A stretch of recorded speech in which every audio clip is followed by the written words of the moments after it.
Estudo Bíblico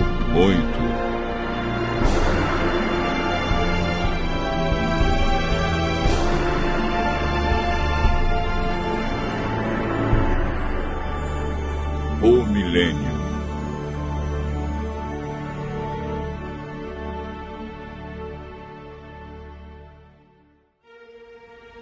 No estudo anterior, aprendemos que Jesus virá nas nuvens com milhares e milhares de anjos tocando trombetas.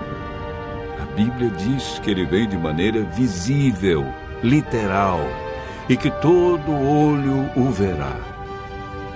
Aprendemos que, por ocasião da volta de Jesus, haverá 4 classes de pessoas na terra. A primeira é composta pelos justos mortos, que farão parte da primeira ressurreição. A segunda classe é dos justos vivos, que serão transformados e levados para o céu juntamente com os ressuscitados.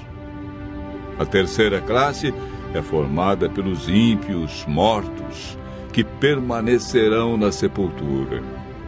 A quarta classe é a dos ímpios vivos, que serão mortos pelo resplendor da glória de Cristo.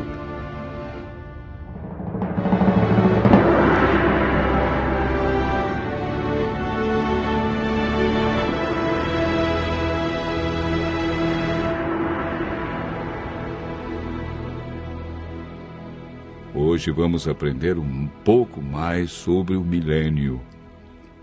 A palavra milênio não existe na Bíblia, mas ela significa um período de 1000 anos e aparece 6 vezes em Apocalipse, capítulo 20, versos 1 a 10, referindo-se ao período entre a primeira e a segunda ressurreição.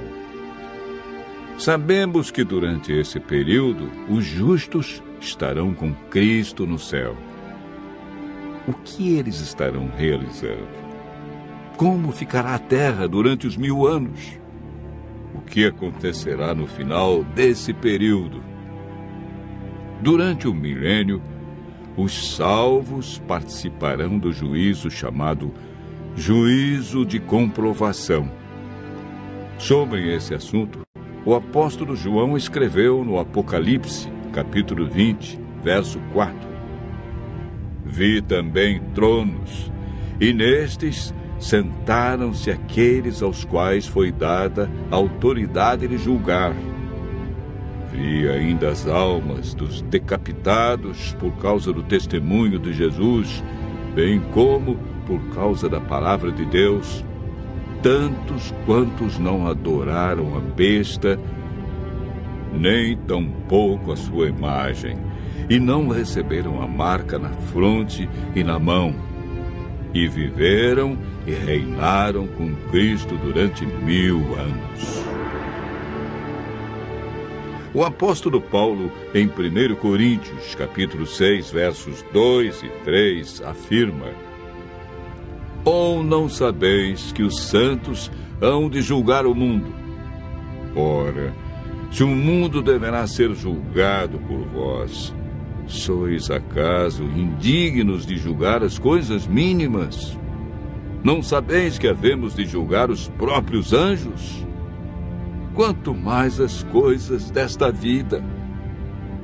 Esse julgamento que ocorre durante o milênio não decide quem está salvo ou perdido. Essa decisão é tomada por Deus, em resposta à aceitação ou rejeição de sua graça, antes da segunda vinda. Todo aquele que não participar da primeira ressurreição não terá parte na vida eterna. Esse julgamento no qual os santos participam tem o propósito de responder a qualquer questão que os justos possam ter sobre a razão pela qual os ímpios se perderam, confirmando o veredito de Deus sobre eles. Enquanto isso ocorre no céu, qual é o cenário aqui na terra?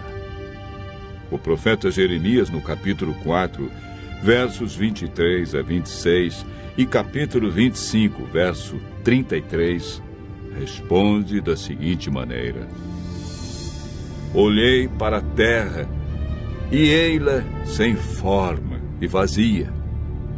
Para os céus, e não tinham luz. Olhei para os montes, e eis que tremiam, e todos os outeiros estremeciam. Olhei, e eis que não havia homem nenhum, e todas as aves dos céus haviam fugido. Olhei ainda, e eis que a terra fértil era um deserto, e todas as suas cidades estavam derribadas diante do Senhor, diante do furor da sua ira. Os que o Senhor entregar à morte naquele dia se estenderão de uma a outra extremidade da terra. Não serão pranteados, nem recolhidos, nem sepultados. Serão como esterco sobre a face da terra. O milênio é o período em que se cumpre esta profecia, quando a terra ficará sem forma e vazia como um deserto, como um abismo. Não haverá pessoa viva e as cidades estarão todas destruídas diante da vinda de Cristo. A terra ficará cheia de mortos, sem haver quem os sepulte. Estas circunstâncias são as cadeias que prendem Satanás a esta terra, contemplando o resultado da sua obra de morte e destruição, conforme descrito por João em Apocalipse 20, versos 1 a 3. Então vi descer do céu um anjo. Tinha na mão a chave do abismo e uma grande corrente. Ele segurou o dragão, a antiga serpente, que é o diabo, Satanás, e o prendeu por 1000 anos. Fechou e pôs selo sobre ele, para que não mais enganasse as nações, até se completarem os 1000 anos. Depois disto, é necessário que ele seja solto pouco tempo. Após os 1000 anos, ocorre a segunda ressurreição. Farão parte desta ressurreição todos que rejeitaram a Cristo, sua lei e seu plano de salvação. Apocalipse capítulo 20, verso 5, afirma: os restantes dos mortos não reviveram até que se completassem os 1000 anos. Esta é a primeira ressurreição. Eis agora o grande drama do Apocalipse. Acabaram-se os 1000 anos. Deus ressuscita todos que o rejeitaram e, consequentemente, Satanás é solto de sua prisão. Apocalipse capítulo 20, verso 3, diz que, depois disto, ou seja, depois do milênio, é necessário que ele seja solto pouco tempo. Por que pouco tempo? Porque Satanás realizará a sua última obra de engano na terra, preparando um grande exército, tão numeroso que a Bíblia diz que será como a areia do mar, para atacar a cidade santa, a nova Jerusalém, que João viu descer do céu. Esse maravilhoso acontecimento é descrito por João em Apocalipse, capítulo 21, verso 2. Vi também a cidade santa, a nova Jerusalém, que descia do céu, da parte de Deus, ataviada como noiva adornada para o seu esposo. Enquanto isso, Satanás reúne seu grande exército. Ele tem milhões de pessoas que foram ressuscitadas na segunda ressurreição. Apocalipse, capítulo 20, verso 9, diz: marcharam, então, pela superfície da terra e sitiaram o acampamento dos santos e a cidade querida. Desceu, porém, fogo do céu e os consumiu.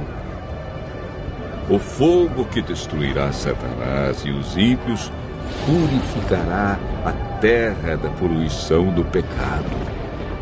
Deus banirá para sempre a tristeza, a dor e a morte. Os justos, então, receberão as boas-vindas para o seu novo e eterno lar. Nunca mais pecado, e nem pecadores, dor, sofrimento ou morte. Continue ouvindo a voz de Deus e se preparando para um novo céu e nova terra,